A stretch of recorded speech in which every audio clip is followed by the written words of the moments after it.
It seems like a long time since I've given Riley a good seeing to, so let's delve into his Jim-will-fix-it box of tricks and see what the insult to humankind has been whinging about this time. There are people living today in The current year. who honestly believe that the Earth is flat. And there are people who think gender is a social construct. Idiots exist, Riley. Now the thing is, those people are allowed to have that opinion. You're allowed to have whatever opinion you want. I agree, except flat earthers put this forward as fact, not as their opinion. So you fucked up already, Riley, you smug piece of shit. But that doesn't mean that that opinion is valid or that it should be a part of our modern discourse. Riley, I could say that about half the shit that comes out of your mouth. In fact, fucking hell, I do say that about half the shit that comes out of your mouth. Because I think we can all accept, or at least most of us, that the Earth is not flat, the Earth is round. Oh, well, isn't that nice? He's finally read a book that isn't about gender. We live in a solar system, we orbit around the sun, and these are just basic... Oh, for fuck's sake, you and your fucking jump cuts. You've actually gone a step further and you overlap the sound now. You must be trying to stop people making response videos, but I think a better idea would be stop talking shit. facts that we have to accept because we know them to be true because there's a lot of scientific evidence. Do you really want to bring up scientific evidence, Riley? It has never worked in your favor before, mate. Like with most things, it's a theory. It's a very well accepted theory, but it's a theory nonetheless. When it comes to science, a theory is generally considered to be true, like the theory of relativity or the theory of evolution. Otherwise, it's a hypothesis. It doesn't mean someone's having a fucking guess. Like the theory of gravity, which I think we all pretty much accept as fact at this point, but it's still a theory. No, again, Riley, just because it has the word theory in it doesn't mean it hasn't been proven. The scientific use of the word has a different meaning to the one in everyday use. Laws describe things, theories explain them. Don't come in here with some half-baked idea because I will fucking destroy you. But flat earthers have their own theory, and they have their own ways of explaining away our scientific evidence to suit their agenda. Yes, they have their own theories. That is the everyday use of the word. They have an idea, they have a hunch. But they can't explain away scientific evidence because it's scientific fucking evidence. Have you seen their videos proving gravity doesn't exist? It's someone jumping in the air while epic music plays in the background and no one says anything about why the person jumping returns to the fucking ground. The reason I bring this up is because I think it's a really obvious example that we can all think about and conceptualize. Like, we all know that the Earth is round. Do we, Riley? Because you were just talking about flat earthers, just then. And we can all laugh about how ridiculous it is that there's still a group of people that believe the Earth is flat. Oh, so we are acknowledging the flat earthers now. Fucking hell, Riley, you contradicted yourself without even pausing for breath. I'm almost jealous. So I think we would also agree that it would be very ridiculous to have a debate in today's day and age with a round earther and a flat earther. Well, you say that, but it actually makes for some pretty good viewing. And to have them present their evidence and make an argument for it and make a big spectacle out of it. That would be false balance. It would be a false balance if you hadn't just said about both sides presenting evidence. The reason why it is a false balance is because flat earthers have no credible evidence. So in this case, it would be one side showing off all their proof and the other side saying, well, I don't believe you. Which is awfully reminiscent of pretty much every interaction you've had over Twitter, except you always end up blocking them afterwards. That would be pretending that these two sides have equal weight and we have to talk about both if we're going to talk about one. Just like the gender debate, yeah? And I think there are a lot of people who, in totally different situations, will say that there should always be a compromise. Nope. True is true and false is false, and anyone who says there should be a compromise in matters of science should be given a stern talking to and sent to bed without any supper. That you can always be in the center of something and find the common ground between people. Well, yeah, in fucking diplomacy. You stay the fuck away from the UN, Riley. I'm not having you in there as well. But there's no common ground between people who believe the Earth is round and people who believe the Earth is flat. Well, I don't know. They might all be into Pokemon. There's no compromise where the Earth is like a puffy pancake that's in between being round and flat. You You're a puffy fucking pancake. can't have these two people come together and argue and try to reach some sort of compromise where they can agree that both of them have valid points. Yeah, because it's science, not kids fighting over who gets to play with the shiny red fire engine. Because one of them has valid points and scientific evidence and the other does not. They just made it up. That sounds really fucking familiar, doesn't it? And this applies, surprise, surprise, to a lot of other stuff going on in our world, socially and politically. You need to stop taking scientific terms and things and applying them to everyday life, Riley. Otherwise, what with the Earth travelling around the sun at 67,000 miles an hour, you'd be out there giving everyone fucking speeding tickets. Take climate change, for example. There is a ton of scientific evidence for climate change. Oh, for fuck's sake, this is going to be about Trump, isn't it? And yet, there are still people who deny it. Yep, there he is. That's Trump. And we're supposed to treat them like they have a valid argument. No, we're not, because you just used the word deny. Saying a point is false without a follow-up is not an argument. It's just saying a point is false. If they were to offer a counterpoint, say that the polar ice caps melting will not result in sea levels rising, then that would be an argument. But they don't, because the science is in and we know that climate change is happening and that it's caused by humans. Yes, good. You got something right, and I've gone this long without mentioning your Adam's apple. So if someone says that climate change is not happening and humans are definitely not causing it... Well, that's two separate arguments there, Riley, me old boy. You can't deny climate change and then go on to say it's not humans that are causing it, because the second statement is running off of the proviso that climate change is happening. Otherwise, it's humans aren't causing it.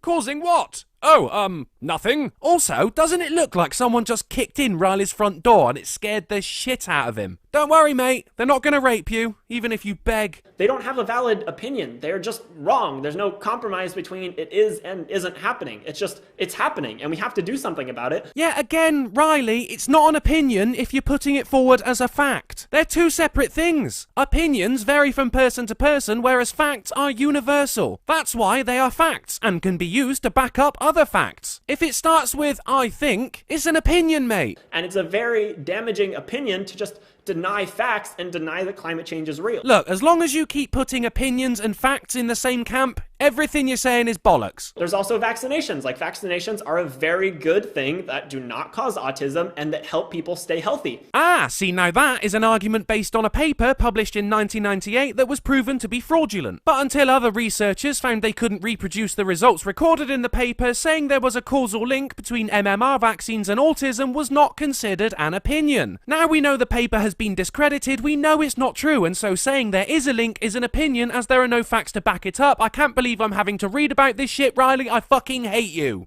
Anti-vaxxers do not get a say here because they are wrong. They make claims that are based on false evidence. There's no like, oh, maybe we should kind of look into vaccines. No, they're just wrong. It is fucking terrible that you can't apply this thinking to the crap you normally shit out on your channel, Riley. It's not even hypocrisy anymore. There should be a new, more powerful word to describe what you do. They do not cause autism. There are not problems with them. They make us healthier. They save a lot of people.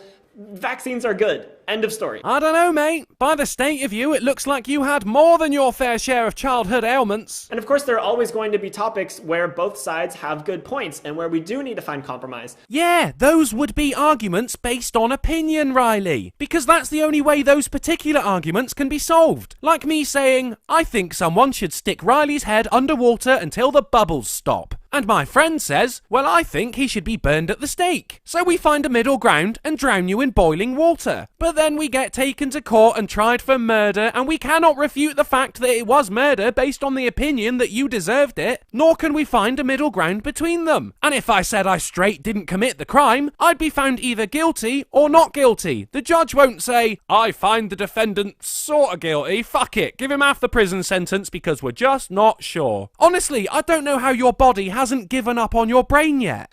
But there's a lot of situations where that's not happening, and we pretend like it's happening. Fucking hell, I'm only halfway through, and all of this is fucking preamble. Let's just skip the bullshit, shall we? Well, not the actual bullshit, otherwise I'd just be fast-forwarding to the end, but let's get to the point. Oh, look at me, my name's Riley. The world's so horrible. Everyone else is the problem, not me being an oversensitive, thin-skinned little pussy-ass motherfucker. Because that's exactly what this new administration is being filled with. Trump's cabinet is already full of white nationalists. Oh, fucking hell. There we go. If only Trump knew his biggest adversary was a cross-dressing head case with a loose grip on reality. But hey, that's enough about Clinton. These are people who are openly misogynistic and anti-Semitic, and they use the term alt-right to make them sound like some sort of kooky, quirky, new age right-wing group. Says the man who's dressed as a prepubescent schoolgirl who, frankly, hasn't put much effort in. And how are they openly misogynistic and anti-Semitic? Has any of them ever stood up and said, I hate Jews, or I hate women, or I hate Jewish women? You know, if they're pressed for time and just needed to get it out there. There's a reason the KKK is in the streets parading and celebrating Trump's victory. victory. Yeah, because they wanted him to win. It's not like anything the KKK does is automatically racist. Like, oh, are you going to be inhaling and exhaling? Because white supremacists do that, you know. It's because his ideology lines up with the ideology of the KKK. The alt-right people he surrounds himself with are modern-day neo-Nazis. Yeah, as always, Riley, I think you're blowing things way out of proportion. And anyway, there's no need to say both modern age and neo. They both mean the same fucking thing. So I don't think that's a thing we should compromise with. I don't think we should compromise with white nationalists and Nazis. You don't have to, because even if they were in office, they don't give a fuck about what you think. But I've already made a whole video about how we shouldn't normalize Trump's white nationalism. Yeah, the video about the 90-day suspension on people without green cards from Muslim countries where you almost cried. You were like the Leave Britney Alone kid, except instead of Britney, it was Islam. I can't wait for you to meet an actual white nationalist, Riley. You won't know what's going on. So let's go back to talking about other things. I just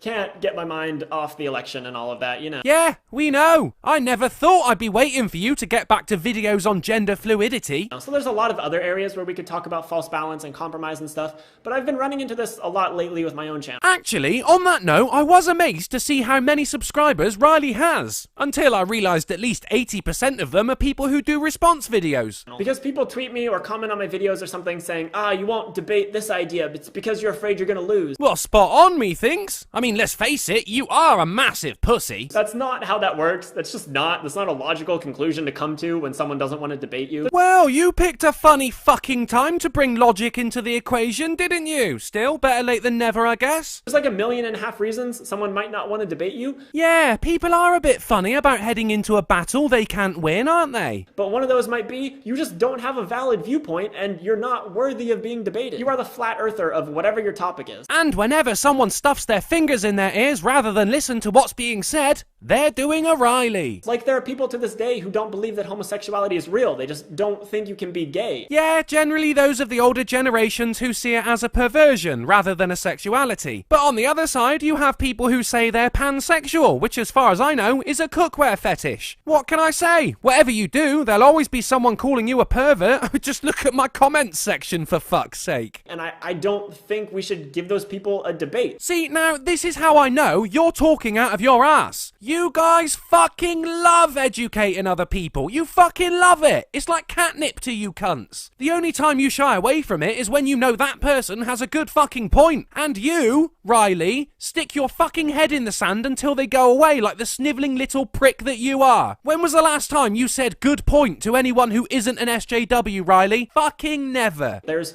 so many resources out there. That debate has been had. We recognize that being gay is a real thing. You're right. We do. We did before, actually. It was just seen as a mental illness and was treated by lobotomizing the subject. I would say that's what happened to you, Riley, but you're not a fucking lesbian, and neither is whatever golem-like specimen you've taken as a girlfriend.